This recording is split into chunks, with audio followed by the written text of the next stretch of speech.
News number 38 Aravalli જિલ્લાના બાર તાલુકાની વિદ્યાર્થીની જીવલેણ અકસ્માતનો ભોગ બની હોવાનું સામે આવ્યું. આ અંગે મળતી માહિતી અનુસાર અજપુરા ગામની વિદ્યાર્થીની ચૌહાણ પલખનબેન અભ્યાસ અર્થે ધોરણ 11માં સાઠંબા હાઈસ્કૂલ જઈ રહી હતી. તે દરમિયાન ડમ્પરની ટક્કર વાગતા ઘટના સ્થળે જ મોત નીપજ્યું હતું.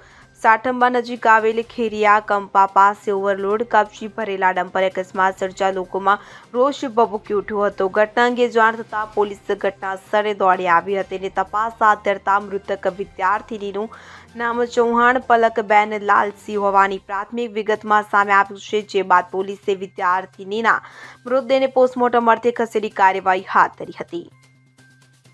Amit Upadhyay, CN24 news, Aravalli. હવે જુઓ દેશ દુનિયાની તમામ ખબરો તમારી આંગળીના ટેરવે. ઉઠાવો મોબાઈલ અને Google Play Store પરથી ડાઉનલોડ કરો અમારી CN24 ન્યૂઝ મોબાઈલ એપ.